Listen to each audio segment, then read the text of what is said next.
Book 1, Section 2. Between Egypt and Syria. The Laodicean War. King Antiochus I of Syria, who died between the fall of 262 and the spring of 261, was succeeded by his son Antiochus II. This new king had a score to settle with Ptolemy Philadelphus. The so-called Second Syrian War soon broke out between the two kings. Good fortune favored Antiochus II, and he conquered all the Phoenicia north of Sidon. A peace treaty was concluded in the year 253. Despite Ptolemy's defeat, the treaty was considered a diplomatic triumph for him. Antiochus II had been married to Laodice, and she bore him 2 sons and 2 daughters. Ptolemy succeeded in persuading Antiochus to desert Laodice and marry Berenice, Ptolemy's daughter. Moreover, Antiochus II was to declare her the queen, with the understanding that her son would succeed him. Such an arrangement was a diplomatic masterstroke. The successor to Antiochus II, as king of the Seleucid dynasty, would be the grandson of Ptolemy Philadelphus, and this would assure Ptolemy enduring peace between the two dynasties. The grandiose plan of Ptolemy Philadelphus did not succeed. In the later part of 247 or the early part of 246, Antiochus II died. It was assumed that he had been poisoned by his former wife, Laodice.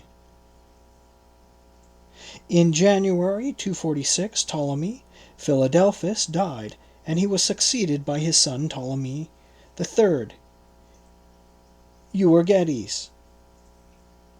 As soon as the news of the death of Antiochus became known, a struggle broke out between the rival Syrian queens.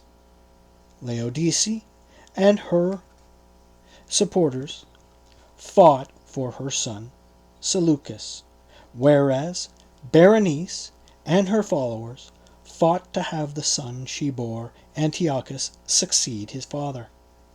An Egyptian force came to Berenice's support, but the followers of Laodice succeeded in gaining the upper hand in Antioch and had Berenice and her son executed.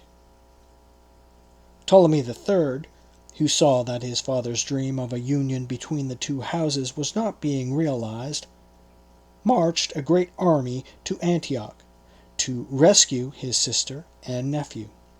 He met with little resistance in Syria. Some cities even welcomed him because they thought he was fighting to sustain the legitimate king. But in the following year, 245, the tide of fortune turned against him. The death of Berenice and her son became known to the people, and the issue was clear. Ptolemy, or Seleucus, those who at first had welcomed Ptolemy as the protector of the legitimate king, now rejected him and considered him a foreign invader. This third war between the Syrians and Egyptians was called by contemporaries the Laodicean War. The eldest son of Antiochus was proclaimed King Seleucus II. The Syrian army and many of the Greek cities rallied to him. He soon recovered most of northern Syria. The early victories of Seleucus apparently greater impressed the people of Syria, and because of them he was later called Kallinikos, the victorious. He was, however, not successful in his attempts to invade southern Syria. He did retake the city of Damascus, but Ptolemy succeeded in keeping Phoenicia. In 241, peace was again established between the two empires.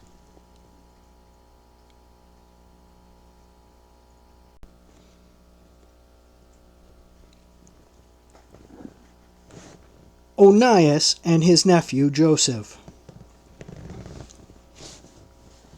As a result of the early victories of Seleucus II over Ptolemy Euergetes, the Judean high priest Onias II, son of Simon I, refused to pay the customary personal tribute of 20 talents of silver to Ptolemy. The general background of this act of defiance deserves some exploration. Polybius tells us that the inhabitants of Syria generally favored the Ptolemies in the wars between them and the Seleucids. This, however, does not refer to the Judean population, but to the Greek Macedonians in Syria who were sympathetic to the Ptolemies for economic and cultural reasons. Alexandria had become the greatest port in the Mediterranean, and it was commercially advantageous for the Phoenicians and the Syrians to be united with Egypt. Politically, the city was the mistress of the Mediterranean and dominated Cyprus and the Cyrenaica. It was also the metropolis of Greek culture in the Near East. On the other hand, Antioch could not compete economically and culturally with Alexandria. Comparatively speaking, it was a provincial city. The dominions of the Seleucids included the upper lands, Babylonia, but commerce was not yet developed there, and the people were engaged chiefly in agriculture. It is therefore understandable that the Phoenicians and Greek Syrians of the cities favored the Ptolemies. Such was not the case with the Judeans. They were primarily farmers and did not themselves engage in commerce to any great extent. Only a very small group of the Judeans had business relations with Egypt. The high priest consequently favored the Seleucids rather than the Ptolemies. An internal reason for this attitude was also significant. From the time of the Restoration down to the year 301, the Judeans around Jerusalem and their co-religionists of Babylonia lived as part of one political entity, first under the Persian regime and then under Alexander. After the latter's death, Syria, and Babylonia were united under Antigonus.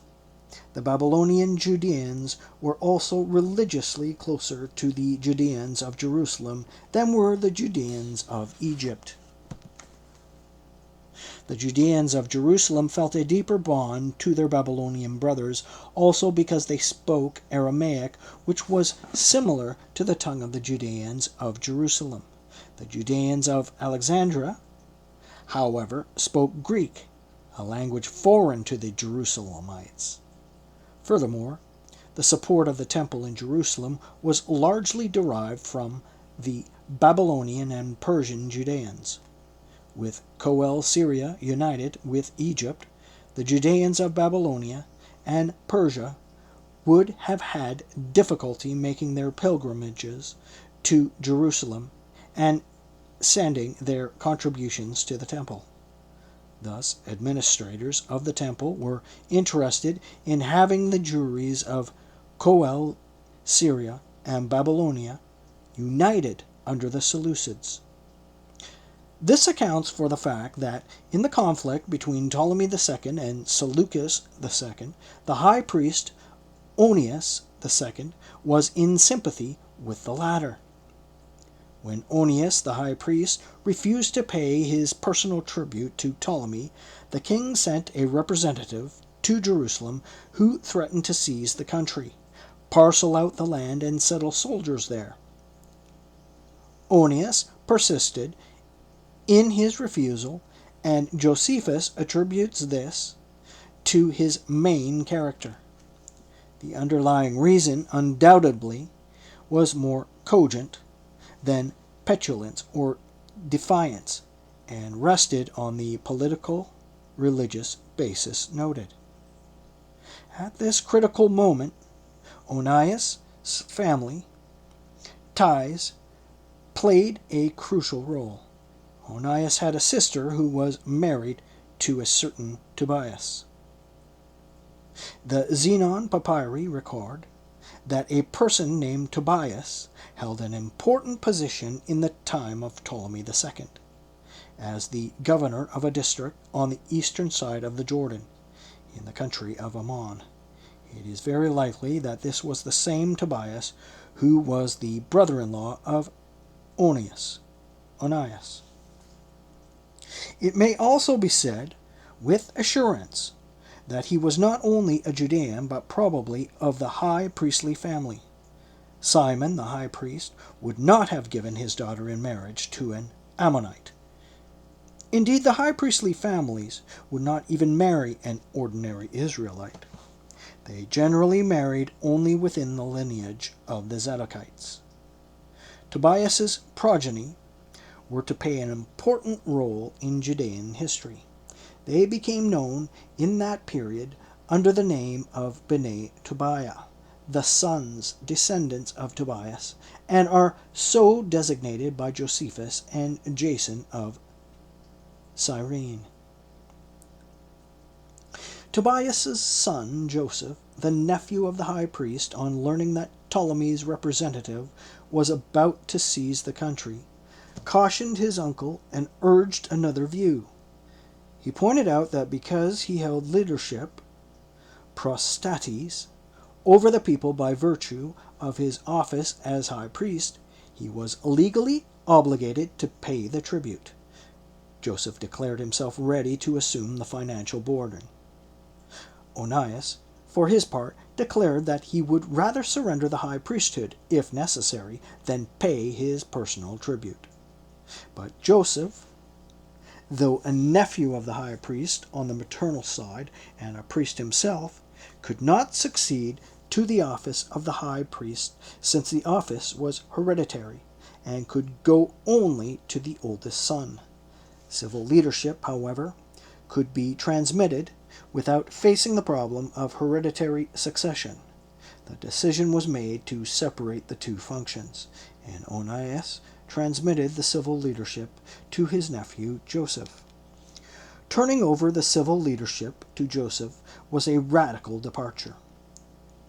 Hitherto, both the temporal and ecclesiastical authority had been vested in the high priest. Now only the ecclesiastical power remained with the high priest, while the temporal power was given to another. Onias and Joseph clearly approached the problem of the relationship of the Judeans to the Seleucids and the Ptolemies from different points of view.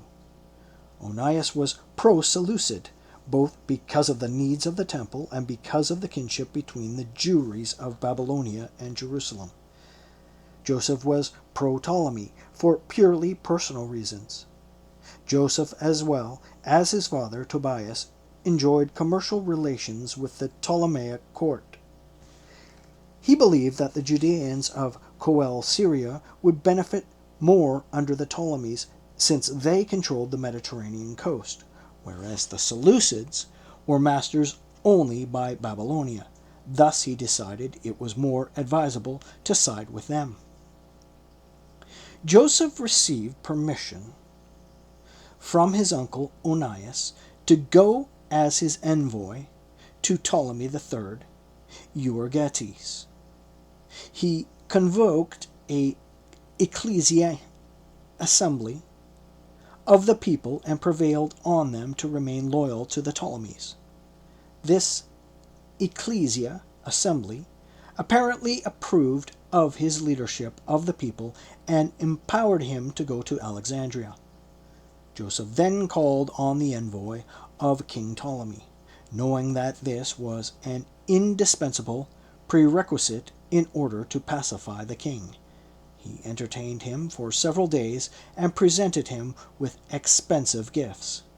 The envoy, won over by his generosity and impressed by his dignity, encouraged Joseph to proceed to the king, promising to help him obtain assent to his requests.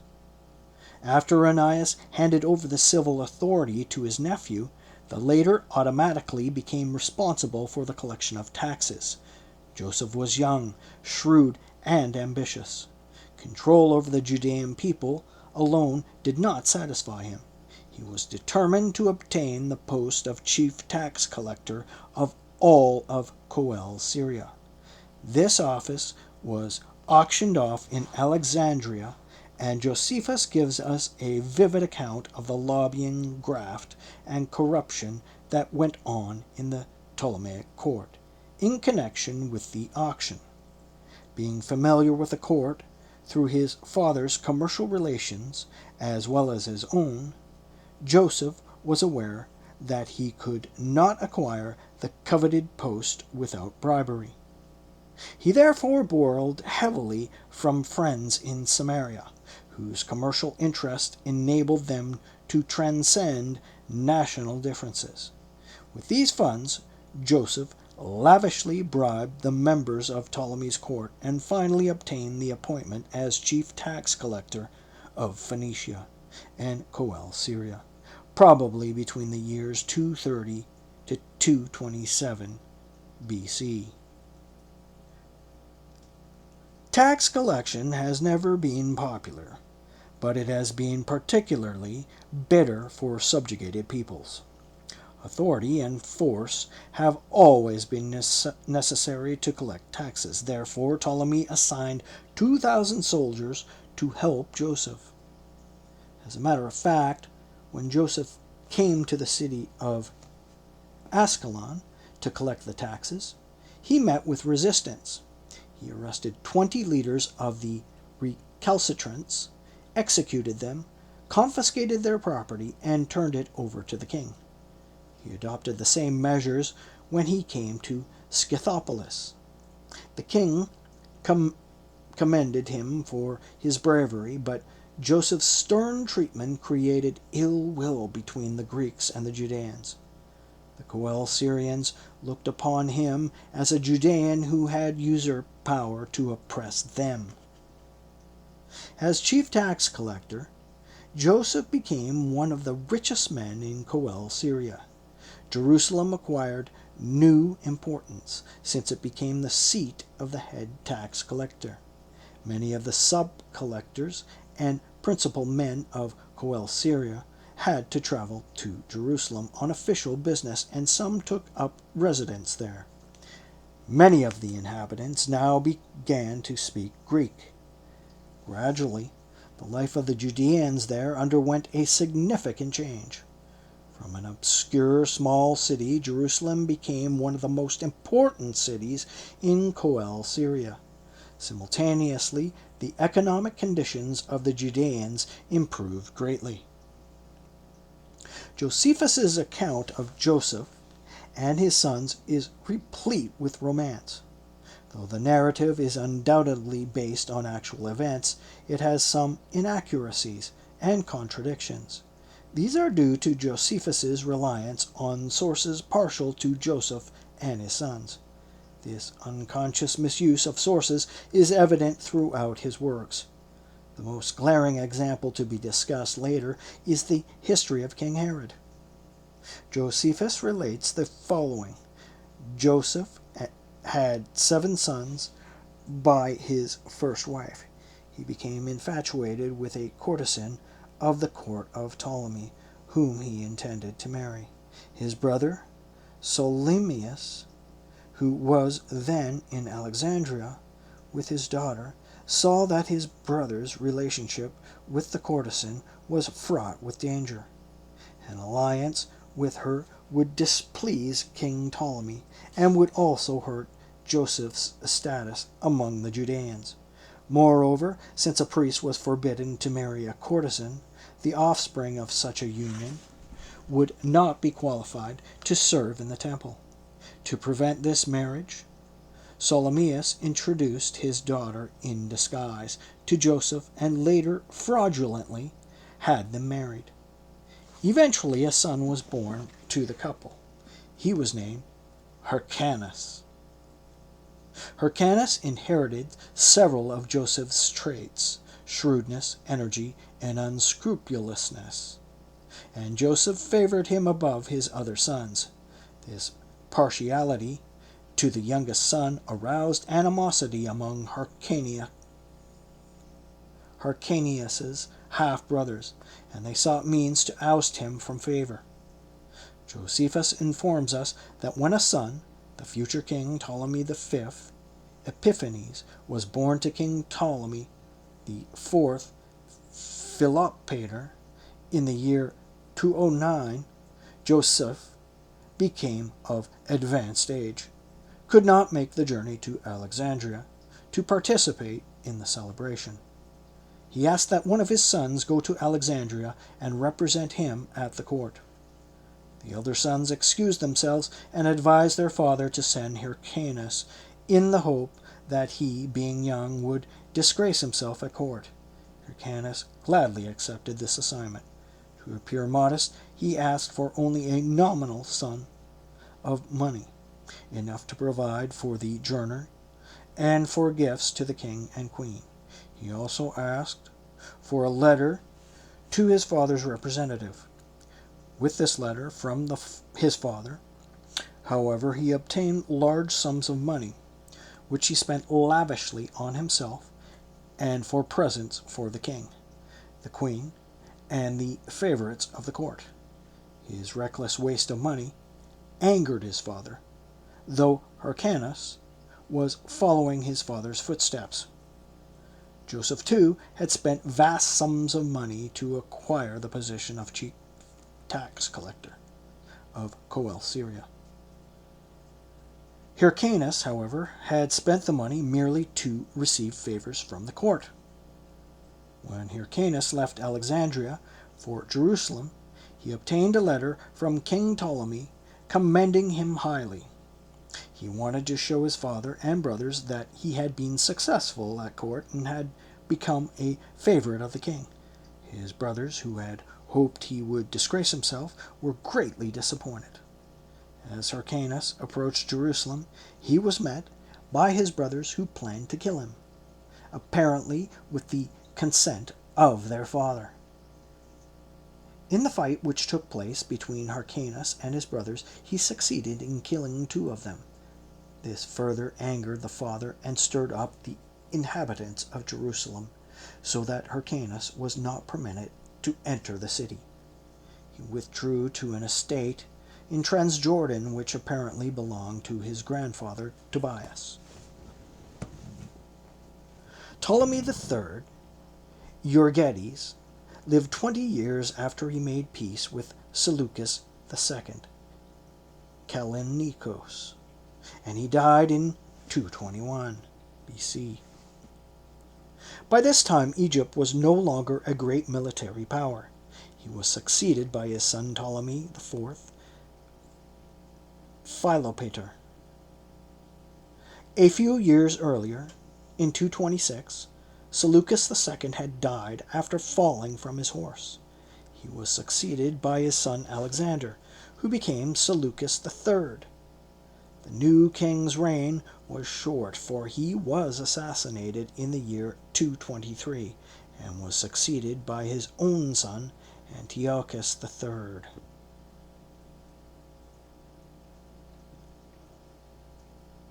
Antiochus III the Great. Antiochus III is described by Polybius as a man of great energy, in contrast to Ptolemy IV, who was feeble and addicted to wine and women. The real rulers of Egypt were Sosibius and Agathocles. Antiochus III, thinking the time was now ripe to re-annex Syria, declared war on Ptolemy. In the spring of 219, he attacked Seleucia in Pieria. in the first significant action of the campaign. He quickly conquered the most important cities of the country and won a decisive victory over the Egyptian army. But in June of 217, he was totally defeated at Raphia, south of Gaza, and was compelled to evacuate Coel, Syria. The Judean community had sided with Ptolemy in the conflict. This was undoubtedly due to the influence of Joseph, the chief tax collector for the Ptolemaic court. Since the war had been fought in Coel, Syria, where the Judeans lived, they suffered more than in previous wars. Josephus aptly compared their situation to a storm-tossed ship which is beset on either side by heavy seas, the passengers finding themselves crushed between the successes of Antiochus and the adverse turn of his fortunes. King Ptolemy and his sister wife, Arsinoe, were present at the Battle of Raphia and directed the attack against the Seleucid army. Ptolemy remained in Coel, Syria, for 3 months after the victory. According to 3rd Maccabees, he visited Jerusalem and offered sacrifices to God. He was said to have expressed a desire to enter the temple, but was prevented from doing so by the high priest. His desire seemed quite plausible, as he considered himself a deity, the head of all the temples. The author of 3rd Maccabees, however, states that he was prevented from entering because he became paralyzed. He adds that when the king recovered, he left Jerusalem and, despite his clear punishment, did not repent of his attempt. When he returned to Egypt, he decreed the destruction of the Judeans of Alexandria.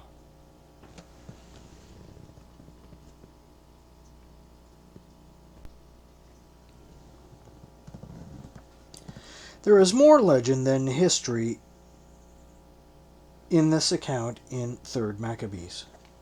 Through the character and policy of King Ptolemy are reflected accurately.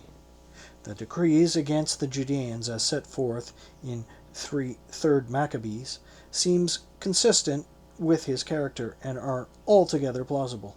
The high priest, according to the author, was Simon. He is to be identified as Simon II, the Just, son of Onias II. The period he served in office coincides chronologically with the time of the reign of Ptolemy Philopator. The defeat of Antiochus III at Raphia did not settle the conflict between the two powers over the possession of Coel, Syria. In 203, Ptolemy Philopator died and was succeeded by his 4-year-old son Ptolemy V, surnamed Epiphanes. Antiochus again saw an opportunity to wrest Coel, Syria from the Egyptians, since it was being ruled by a regent and a child king. In 202, he invaded the country, forcing Ptolemy's army to withdraw to the desert between Palestine and Egypt. In the following winter, however, Scopas, the commander-in-chief of the Egyptian army, was successful in recapturing the southern part of Palestine from Antiochus. The Judeans, who were now in sympathy with Antiochus, for reasons noted below, suffered severely. Scopas took Jerusalem and stationed a garrison in the city. When he returned to Egypt, Scopas took along with him the Judean leaders of Jerusalem, who had been in sympathy with the Seleucids. At first it appeared that Antiochus might suffer another defeat like that at Raphia, but the fortunes of war turned in his favor. In 199 he invaded Coel, Syria, for the 3rd time and won a decisive victory over the Egyptian army at Panion, near the source of the Jordan River. Coel Syria, including Jerusalem, was now definitely lost to the Egyptians after having been under the Ptolemaic rule for more than a century. Many Judeans sided with Antiochus in this latest struggle between the Seleucids and Ptolemies. Joseph, the son of Tobias, who had been responsible for the pro-Egyptian policy of the Judeans, was dead, after having held the office of chief tax collector for 22 years. His leadership over the Judeans had begun in 230 to 227 BC. His son sided with Antiochus since their half-brother and rival, Hyrcanus, was favored by the Ptolemies. The high priest, Simon II, the Just, son of Onias II, likewise sided with Antiochus for the usual reasons. Thus the Judeans of Judea were divided into two factions, one under the leadership of the high priest Simon the Just and the sons of Joseph, the sons of Tobias, who favored Antiochus, and the other under the leadership of Hyrcanus, Joseph's successor, who favored the Ptolemies. To decide this vital issue, a Gerousia, Council of Elders, was convened. The adherents of Antiochus emerged victorious. When Antiochus appeared at the gate of Jerusalem with his army, a deputation of elders headed by the high priest Simon II the Just came out to welcome them. Antiochus rewarded the Judeans for supporting him in his campaign against the Ptolemies. According to Josephus, the king sent a letter to Ptolemy, the governor of Coel Syria and Phoenicia, which Josephus reproduces. In it, Antiochus expressed his appreciation for the help given by the Judeans and the splendid reception accorded him by the Gerousia. He regretted the destruction of certain Judean sites through the hazards of war and promised to make compensation therefor. He exempted the Judeans from paying taxes for 3 years. He freed the members of the Gerousia, the priests, the scribes of the temple, and the temple singers from paying the poll tax, the crown tax, and the salt tax. He supplied the Judeans with timber from the forest of Lebanon to rebuild the walls of Jerusalem and the cloisters of the temple. They were even freed from paying duty on the lumber. He contributed money to provide for sacrifices in the temple and permitted those who had fled from the city to return. He restored to freedom those who had been sold into slavery. Josephus also quotes the Edict of Privileges, in which Antiochus granted the Judeans the right to live according to the laws of their country. Non-Judeans were prohibited from entering the temple under pain of death. He prohibited importing into Jerusalem the flesh of horses, of mules, and any animals which the Judeans were forbidden to eat. He also forbade the breeding of these animals in the city. Anyone who violated these laws had to pay a fine of 3,000 drachmas of silver to the priest. Moreover, he had this edict of privileges proclaimed throughout his kingdom. Scholarly opinion is divided on the questions of the authenticity of both these documents as well as the letter of Antiochus to Zeuxis, the governor of Lydia. Some maintain that the letter to Ptolemy, the governor of Coel Syria, was forged by the Judeans of the diaspora. According to others, argue for its genuineness. Both sides present cogent reasons. It would appear that the document is recorded by Josephus cannot be authentic, since the high priest is not mentioned, although the Gerousia is.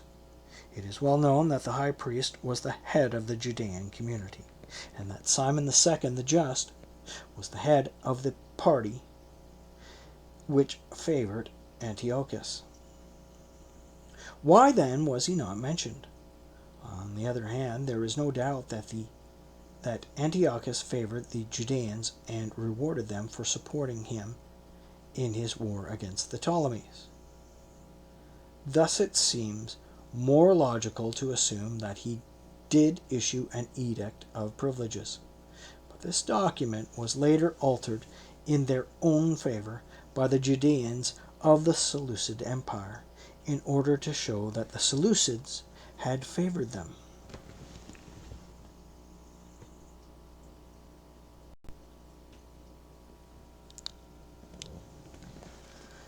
To make his victory over the Ptolemies lasting, Antiochus needed a friendly court in Alexandria. He therefore arranged a diplomatic alliance whereby his daughter Cleopatra was to be married to the young king Ptolemy V, Epiphanes.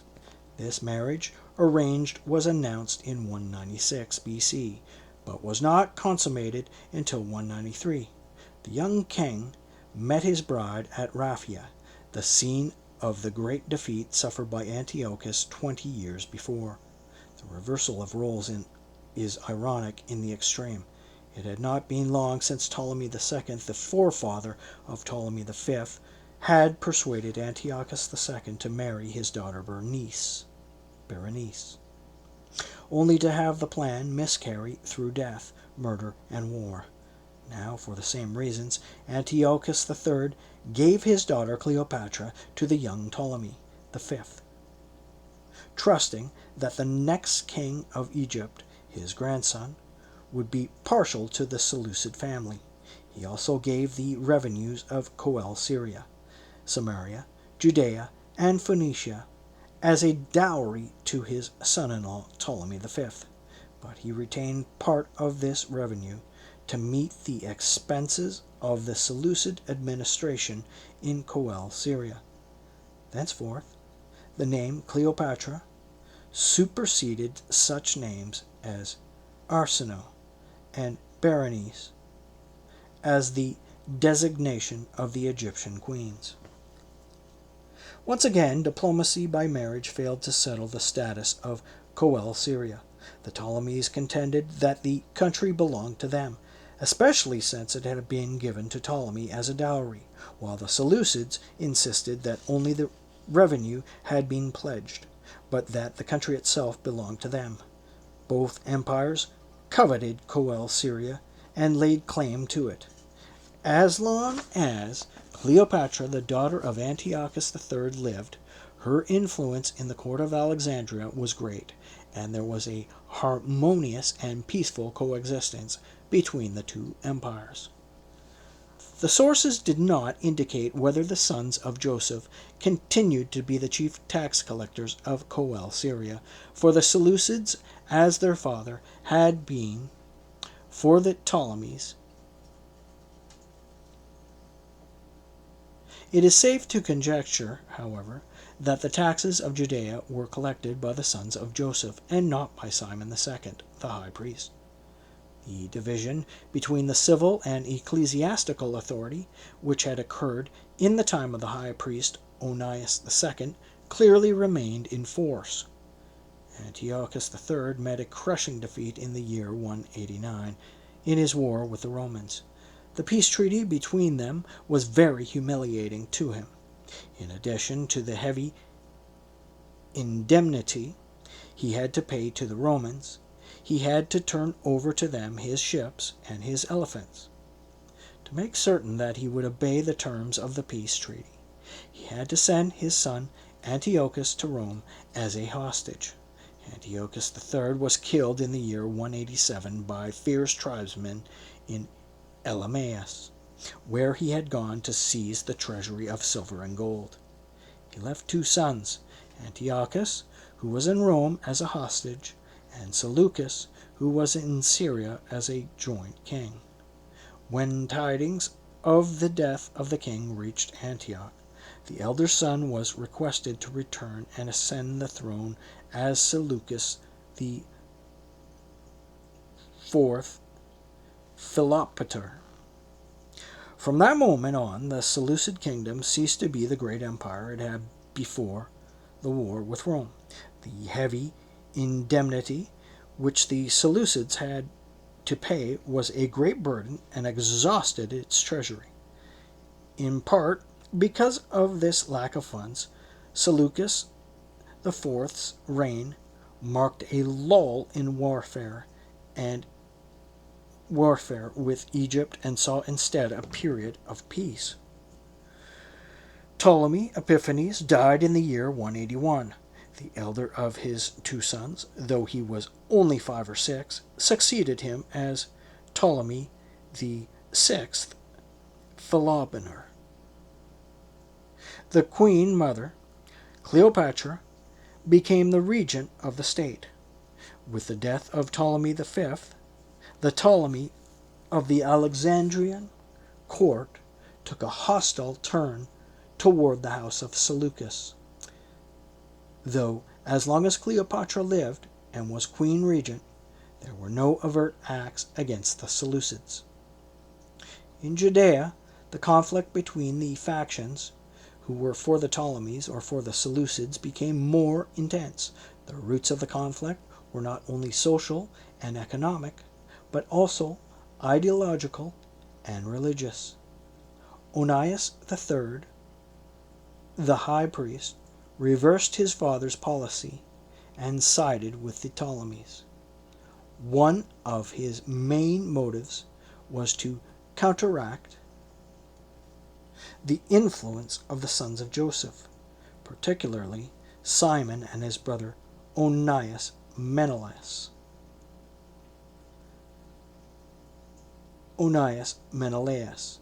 Who were now pro-Seleucid. Simon and Onias Menelaus were second cousins of Onias III, the high priest. Simon was the prostates captain of the temple. Holding this office gave him considerable power, not only over the temple, but over all of Judea. He and his brothers even aspired to the office of high priest. It was also apparently their goal to transform Jerusalem into a Greek city, and Judea into a part of the Syrian Empire. Thus, Onias III, the high priest, fearing the Hellenization of the Judeans, sought to aid the Ptolemies. There was another reason which made Onias reverse the policy of his father, Simon II. A large, prosperous community had grown up in Alexandria during the 2 generations that followed the death of high priest Onias II. Concurrently, the areas along the road from the upper lands of Jerusalem became scenes of disturbance, which prevented pilgrimages to Jerusalem or the sending of gifts to the temple. Thus the former situation was now reversed. The temple would derive greater benefits if Judea came under Egyptian suzerainty.